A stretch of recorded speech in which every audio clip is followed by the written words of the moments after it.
সুপ্রিয় শিক্ষার্থীরা, এ to Z academy চ্যানেলের পক্ষ থেকে তোমাদেরকে স্বাগতম। আজকের এই পর্বে নবম দশম শ্রেণী পদার্থবিজ্ঞান বিষয়ে প্রথম অধ্যায়ে পরবর্তী পর্ব নিয়ে আলোচনা করব। আজকের আলোচনার টপিকস হচ্ছে স্ক্রু গজ এবং যান্ত্রিক ত্রুটি।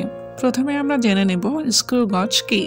যে যন্ত্রে সমব্যাসার্ধের একটি স্ক্রু থাকে তাকে স্ক্রু গজ বলে, অর্থাৎ একটা স্ক্রুকে ঘুরিয়ে স্কেলকে সামনে পিছনে নিয়ে যে স্কেলে দৈর্ঘ্য মাপা হয় তাকে স্ক্রু গজ বলে। স্ক্রু গজের অপর নাম হচ্ছে মাইক্রোমিটার। তাহলে আমরা স্ক্রু গজের ছবিটি দেখে নিই।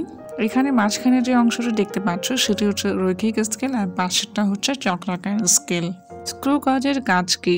খুব সূক্ষ্ম দৈর্ঘ্য মাপা যায়, তারের ব্যাস নির্ণয় করা যায়, পাতের পুরুত্ব নির্ণয় করা যায়, আর সরু চোঙের ব্যাসার্ধ নির্ণয় করা যায়। এখন আমরা জানবো পিচ কি।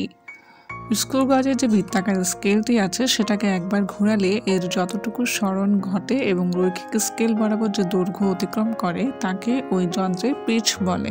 এরপর জানবো লঘিষ্ঠ গণন কি।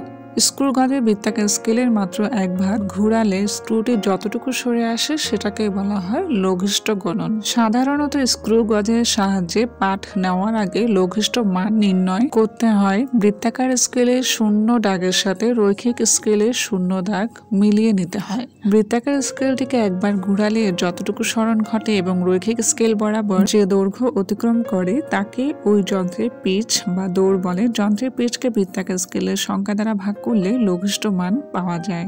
এখন আমরা যান্ত্রিক ত্রুটি সম্পর্কে জানব। সঠিকভাবে পরিমাপ করা সত্ত্বেও যন্ত্রের যে ত্রুটির কারণে কোনো বস্তুর সঠিক পরিমাপ পাওয়া যায় না তাকে ওই যন্ত্রের যান্ত্রিক ত্রুটি বলে। একে প্লাস মাইনাস ই দ্বারা প্রকাশ করা হয়। এখন স্লাইড ক্যালিপার্সের ক্ষেত্রে যান্ত্রিক ত্রুটি কিভাবে নির্ণয় করে সেটা দেখব। মূল স্কেলের চোয়াল আর ভার্নিয়ার স্কেলের চোয়াল যখন লেগে থাকে তখন সাধারণত ভার্নিয়ার স্কেলের শূন্য দাগ প্রধান স্কেলের শূন্য দাগের সাথে মিলে যায়। যদি ভার্নিয়ার স্কেলের ও মূল স্কেলের শূন্য দাগ না মিলে তবে ওই যন্ত্রে যান্ত্রিক ত্রুটি রয়েছে বলে মনে করা হয়। এরপর আমরা স্ক্রু গজের যান্ত্রিক ত্রুটি সম্পর্কে জানবো। বৃত্তাকার স্কেলের শূন্য দাগ যখন রৈখিক স্কেলের শূন্য দাগের সাথে না মিলে তবে ধরে নিতে হবে যন্ত্রের ত্রুটি আছে। একে যান্ত্রিক ত্রুটি বলে। এই ছিল আজকের পর্ব। পরবর্তী ভিডিওগুলো পেতে আমাদের চ্যানেলটি সাবস্ক্রাইব করুন। ধন্যবাদ।